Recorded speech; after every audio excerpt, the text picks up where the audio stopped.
My name is Ger, what I like the pronunciation you made a moment ago. It's the Catalan way of saying my name. And actually I was born in a village like this, with the same size, same number of people, I think.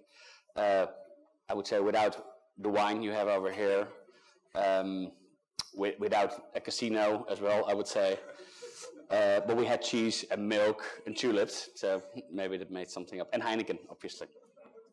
And I was born in a village, and actually, like most people in the village where I was born, the moment I started to go to college, I moved out of our village and I went to the closest city by, like Girona. And actually, this is what happens to most people. People move out, go to school, and then they go to a city to live there, to work there, to have a career, because the idea is this is the place where you can make a career, where you can find a job, where you can become an intellectual, or just go and gamble and get a drugs addict or whatever, but you want to go to a city. As you can see on the slide, I mean, these numbers are nowadays everywhere, but we all go and live in cities. Over 60-70% of the people is living in cities at the moment, and this will increase to 70-80%. So the number of people living on this earth is increasing to, well, 6.57 billion within the next years. But the number of people living in a village is going down. And actually this is very strange, because we're competing in cities and to a lot of extent who's the best city to live in. And my job at the city of Amsterdam is to make our city as competitive as possible, making sure we have the best healthcare, the best mobility system, the safest city, and to use innovation to be that. And actually more and more I and my colleagues get inspired by the way villages are organized, how villages like the one I was born, village over here like Perelada, are organized, and we get more and more inspired by all these things. As you can see, a list of cities which are considered the most livable and best cities in the world. Actually Barcelona and Amsterdam are both, I think at number 12 and 13, so we're besides of the top 10. So this is not New York and not Mumbai and not Tokyo, but these are reasonable sized cities, and actually they're all very green. This ranking is based on 5 elements. It's based on stability and healthcare, and when you look at this indicators, actually it's pretty idiot thinking about it, that we should have an indicator of threat of terror, prevalence of violent crime, threat of a military conflict. I mean, I know you don't like the people from Madrid very much, but I mean the threat of a military conflict goes a bit too far. So people are thinking about these stuff when we make indicators for cities, basically. And it's also about, I mean, culture and environment and education and infrastructures and everything. And all these indicators, basically, and none of them actually goes on how does it feel to live somewhere, or how do you interact with people in a certain place. And we used to make all these indicators, which are basically KPIs, which probably the consultancies could do very well. I mean, what are the infrastructures, how much crime is there, and so on. But in the end, it's about livability. It's really about who are you living with and how you interact together. So what we see is happening in cities. Oh, that's right. So 2 examples. I mean, and it's really a difference between cities. I mean, it's all about this infrastructure and violence type of things. But this is the #1 ranked city in the world in terms of livability, Vienna. And this is the last ranked one, number 222 of the list they've created. Isn't really a difference when you look at the bricks, is it? I mean, Baghdad obviously is not a nice place to live in terms of threats and everything, but the bricks are pretty much the same with the water and the green and so on. What we see that's happening right now, and I will add a few things later on, but what we see right on are 8 big trends, driven by higher level of education, driven by technology, the internet. Well, I was born in this small village, we didn't have any internet as well. So things are changing very rapidly. But it's interesting what really is changing. I mean, the things that are changing, most of them have a big social impact. I mean, already that we go from cities who govern a city to organize more communities and help people organize themselves. I mean, obviously the digital era, the 3rd industrial revolution, if we wish, is going on. It's about sharing, it's about openness, it's about getting more insights, about creating knowledge. Decentralization, think of energy, creation, construction. We don't have these big architectures anymore. We create local stuff. I mean, factories are not that much of this planning. And it's about design instead of planning. We don't know what's happening within the next 40, 50 years. So we can make a design of the way we think our city will look like, make the framework right, but we can't plan it anymore because we don't have a clue how we use the city. Do we still have offices? I'm not sure. Do we have banks? We don't know. So we can make design, but we can't make a planning anymore. But the most important thing, and we just have a new mayor elected, a new city council, and the most important thing that's everywhere in the program they're going to execute is that's about communities. And actually we had a very interesting ride within the last 200 years, I would say. And as you can see in the one left above, we used to organize ourselves into small communities, a village, a neighborhood. You know who the teacher was, the baker, the butcher, and everything, and we organized things pretty well. And then we had a first industrial era, and we got all synced in a line, and everybody did one piece of the activity. I mean, somebody was making the dough, somebody was making the bread, another person was selling it. And we lost touch a bit with reality.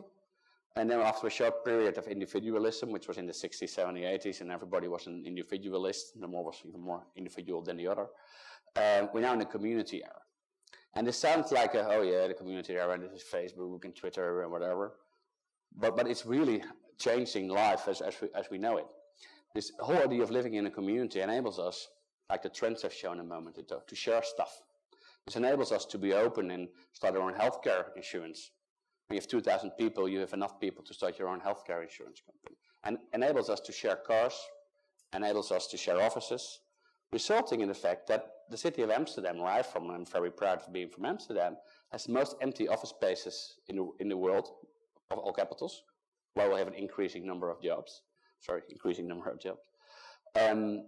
people don't go to an office anymore. They share an office and work together. 70%, 70, doesn't care about owning a car anymore. They share a car. So all this thing is about communities, trust to each other, knowing people, organize yourself into things you do understand, so you know who's doing what and so on. And when you look at it in a bit of a broader view, together with the city of Barcelona, we started an initiative named City Protocol, which is about how can we look at a city and look at the city as all types of small villages together, actually. Because when you want to enable people to work in communities, organize their own healthcare, organize their own food, whatever, work, you can think of a city like a system of villages, and most of our inspiration is coming from cities like Peralada, cities such as the village where I'm from.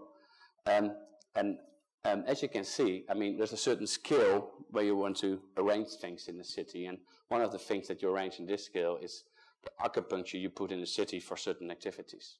So the proper scale of organizing a city is like 1,000 to 2,000 people. People still know each other, where you can still share a school, where you can still share a bakery, and you have enough mass. So we now look at the city as a system of villages, actually, and more this is the way we look at our city, at least. And the city of Barcelona does the same thing as well. So it's not even about the bricks, because in Baghdad and Vienna it's not that different in terms of bricks. It's about the social ecosystem you organize in the city.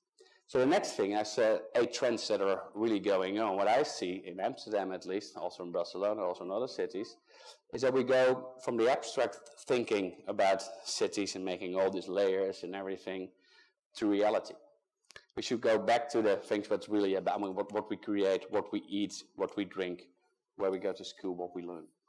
So the next big trend, what I see in our city, and this is where we, at our new city council and everything, invest quite a bit, and I think in total 200 to 250 million we invest in the next 4 years in things like improving air quality, stimulating local production, importing local food. I mean, local food supermarkets are everywhere nowadays. It's about community-driven healthcare. It's about decentralized energy and making sure in your neighborhood with your own little village, which is not always the same community maybe. I mean, you could organize your energy with a different community than healthcare, which is probably a bit different than in a village on the countryside. But the whole idea about organizing communities like you have to do with a role for everybody in the system, old people being the wise people, very athletic people carrying stuff or whatever. I mean, everybody could have his own role into this. Big challenges we see at the moment with the villages we're having, and this is the next step we should develop as well. I mean, how can we make sure, first of all, for cultural institutions, it's a bit of a challenge to organize on a small scale. So that's the next step. We're trying to use technology, smart solutions to make culture happen as well. I mean, and this event like this is actually a great example. I mean, TEDx's, and I've been to TEDx in San Francisco and in Amsterdam and in Berlin, always have been in big cities. Nowadays, all these types of things, same goes for opera and theater, obviously, but It's also possible on a smaller scale because we have video, we can share stuff. So the scale is not that important anymore. And the real thing that's still important, and why I think we keep going to cities, is organizing the serendipity. We want to see the unexpected. I think the biggest challenge is that we find ways to organize more serendipity and change in villages to make sure we can really create this next wave where we go back to, well, what I think, looking at the city as a system of villages, probably with a wider spread. And when we have infrastructures in order, I mean, this is part of Barcelona probably, and probably Barcelona is the village that's closest by to Perelada. Thank you.